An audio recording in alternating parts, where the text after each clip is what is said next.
महिलाओं की सुरक्षा एक बहुत बड़ा मुद्दा बना है और अधिकृत रूप से कहा जाता है कि महिलाएं 7 बजे के बाद अपने हॉस्टल और घर से न निकले। हम कौन से जमाने में जी रहे?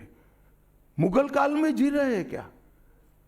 ममता जी, ये आजाद भारत, यहां माताओं बहनों को पूरा दिन जब इनकी मर्जी हो, जब इनको काम हो, घर के बाहर निकलने की सुरक्षा प्रदान करना ये हमारा संवैधानिक दायित्व है, जो देने में आपकी सरकार विफल गई है। आरजी कर मेडिकल कॉलेज का मामला हो, संदेश खाली का मामला हो, दुर्गापुर मेडिकल कॉलेज का मामला हो, साउथ कॉलेज लॉ कॉलेज का मामला हो, हर जगह बेटियां असुरक्षित हैं और ढेर सारे लोग और ढेर सारी माताएं बहनें ये अत्याचार से तंग आ चुकी है, असुरक्षा से तंग आ चुकी। वो भी राह देख रही है कि कब वोट देने का अधिकार आए और हम ये निकम्मी तृणमूल कांग्रेस की सरकार को हटा दें। सांप्रदायिक तुष्टीकरण को इस राज्य सरकार ने अपनी नीति के रूप में स्वीकार कर लिया है।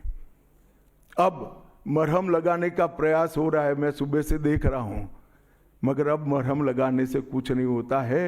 हृदय पर, बंगाल की हिंदुओं के हृदय पर घाव इतना गहरा बैठ गया है कि कोई मरहम काम नहीं आएगा।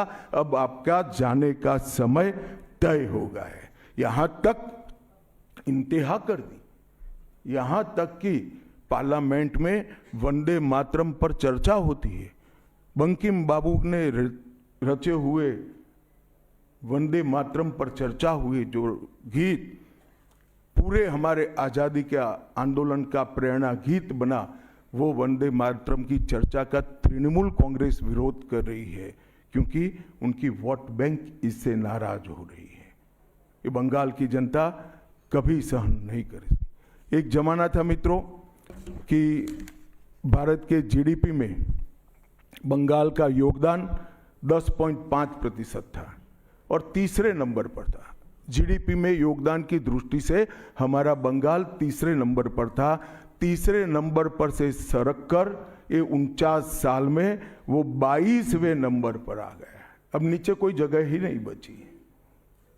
बंगाल का इतना आर्थिक पतन कभी नहीं हुआ है। ये कम्युनिस्टों के शासन के पहले, तृणमूल के शासन के पहले प्रति व्यक्ति बंगाल की आय राष्ट्रीय औसत से 127% ज्यादा थी। 127%। देश में नागरिक 100 रुपया कमाता था तो बंगाल में 127 रुपया कमाता था। आज देश का नागरिक 100 रुपया कमाता है तो बंगाल का नागरिक 73 रुपया कमाता है। ममता जी, आपको इसको जवाब देना पड़ेगा। हर प्रकार के उद्योग की शुरुआत एक जमाने में इस सुजलाम सुफलाम भूमि से हुआ था और इसी के आधार पर सोनार बांग्ला की परिकल्पना की जाती थी।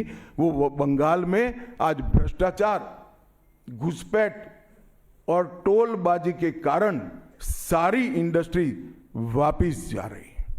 केंद्र सरकार की योजनाएं लागू करने में उनको अपनी वोट बैंक गंवाने का डर है। पीएम किसान देरी से लागू किया, बंगाल के किसानों का 10,000 करोड़ रुपया चला गया। आयुष्मान भारत आज तक लागू नहीं किया और बहुत आयुष्मान भारत से बहुत एक प्रकार से कमियां वाली स्वास्थ्य साथी की स्कीम लागू की है। मुझे बताइए, कोई बंगाल का नागरिक भारत में कहीं जाता है और बीमार पड़ गया, स्वास्थ्य साथी स्कीम उसको बाहर के अस्पताल में इलाज करवा पाएगी क्या? नहीं करवा पाएगी। क्या गुनाह किया है बंगाल के गरीबों ने? देश भर के गरीबों को 5 लाख तक की पूरे स्वास्थ्य की गारंटी मिल रही है।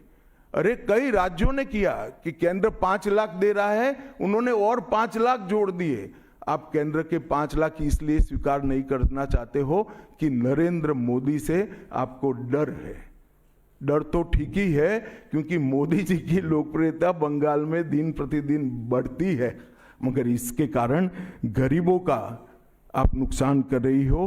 वो बंगाल के गरीब जरूर নানা ধরনের কন্টেন্ট দেখার জন্য লাইক করুন, শেয়ার করুন আমাদের ফেসবুক পেজ, সাবস্ক্রাইব করুন আমাদের ইউটিউব চ্যানেল। পাশাপাশি অন্যান্য ব্রেকিং নিউজের জন্য অবশ্যই চোখ রাখুন রিপাবলিক বাংলায়।